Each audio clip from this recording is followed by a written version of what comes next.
اعوذ باللہ من الشیطان الرجیم بسم اللہ الرحمن الرحیم الحمد للہ رب العالمین والصلاة والسلام علی رسولہ الکریم وآلہ الطیبین الطاہرین المعصومین ولعنت علی اعدائہم اجمعین اما بعد۔ محترم ناظرین، السلام علیکم ورحمۃ اللہ وبرکاتہ۔ سب سے پہلے آپ تمام مومنین کی خدمت میں، بالخصوص مراجع عظام علماء کرام، بالاخص امام زمانہ عجل اللہ فرجہ شریف کی خدمت میں ولادت بسعادت حضرت امام علی ہادی علیہ السلام کے بارے میں ہدیہ تبریک پیش کرتے ہیں۔ آج ہم امام علی ہادی علیہ السلام کی زندگی پر چند عرائض پیش کریں گے۔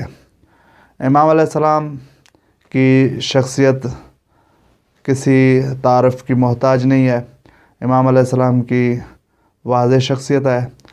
آپ خاندان رسالت میں حضرت امام محمد جواد علیہ السلام کے گھر پیدا ہوئے، یعنی آپ کے والد محترم حضرت امام محمد جواد یا محمد تقی کے بیٹے ہیں، اور آپ کی والدہ کا نام مختلف نام بیان کیے گئے ہیں، جن میں سے ماریہ قبطیہ اور ام الفضل کے نام یا زکیہ کا نام آتا ہے۔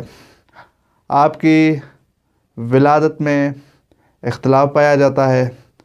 بعض مورخین نے لکھا ہے کہ آپ کی ولادت 212 ہجری میں ہے، اور بعض نے لکھا ہے کہ آپ کی ولادت 214 ہجری میں ہے، اور بروایت آپ کی ولادت کی جو تاریخ ہے اس میں بھی اختلاف پایا جاتا ہے۔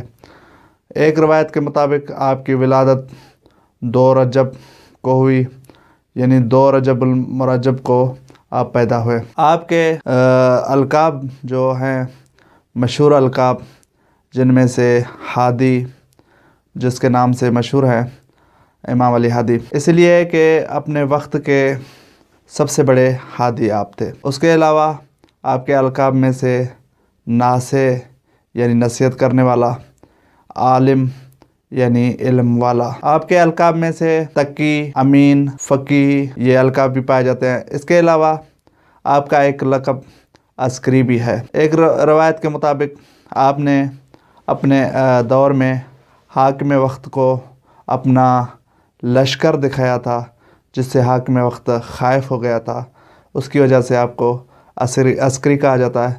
یہ واقعہ، اس واقعے میں کافی اختلاف ہے۔ بعض نے کہا ہے کہ یہ امام حسن عسکری علیہ السلام کی زندگی میں وارد ہوا، بعض نے کہا کہ امام علی ہادی علیہ السلام نے یہ دکھایا، اسی وجہ سے دونوں ائمہ کو عسکری کہا جاتا ہے۔ اور آپ کی ہیبت اس انداز تھی کہ آپ جہاں سے بھی گزرتے تھے لوگ احتراماً کھڑے ہو جاتے تھے۔ ایک مرتبہ محمد بن حسن الاشتر العلوی سے نقل ہے، انہوں نے کہا کہ ہم متوکل عباسی کے دروازے پر کھڑے تھے، جہاں پر طالبی اور جعفری لوگ بھی تھے۔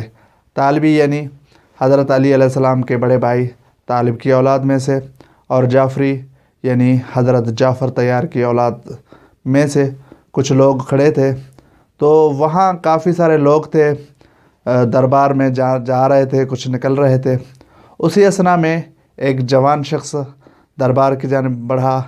جیسے ہی وہ اندر داخل ہوا تو تمام لوگ اس کے احترام میں کھڑے ہو گئے، یہاں تک کہ جو سواریوں پہ تھے وہ سواریوں سے اتر کر نیچے آ گئے، اور جو بیٹھے ہوئے تھے کرسیوں پر وہ احتراماً کھڑے ہو گئے۔ جو دربان تھے، جو سپاہی تھے، سب آپ کے احترام میں کھڑے ہو گئے۔ جب امام علیہ السلام، وہ جوان شخص یعنی امام علیہ السلام اندر داخل ہوئے تو بعض لوگوں نے کہا کہ ہم اس کے احترام میں کیوں کھڑے ہیں، جبکہ نہ تو یہ ہم سے دولت میں زیادہ ہے، نہ ہی عمر میں بڑا ہے، ہم اس کے احترام میں کیوں کھڑے ہوں۔ تو وہاں کھڑے ایک شخص نے، جو حضرت علی علیہ السلام کے بھائی جعفر کی اولاد میں سے تھا، ابو ہاشم جعفری، انہوں نے کہا کہ اگر آپ یہ سوچ رہے ہیں کہ جب یہ واپس نکلیں گے اور آپ اس کا احترام نہیں کریں گے، یہ آپ کی بھول ہے۔ جب یہ واپس آئیں گے، نکلیں گے، تو آپ مجبوراً اس کے احترام میں کھڑے ہو جائیں گے، کیونکہ یہ وہ شخصیت ہے یا اس کا شمار ان شخصیات میں ہوتا ہے جن کا احترام اللہ نے اپنے ذمہ کر کے رکھا ہے۔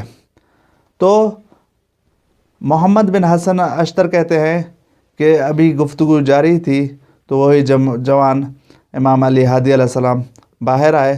جو لوگ اعتراض کر رہے تھے وہی لوگ غلاموں کی طرح آپ کے استقبال میں کھڑے ہو گئے، اور جو لوگ سوار تھے وہ دوبارہ سواریوں سے اتر کے آ گئے۔ یعنی یہ تھی امام علیہ السلام کی ہیبت اور امام علیہ السلام کا احترام۔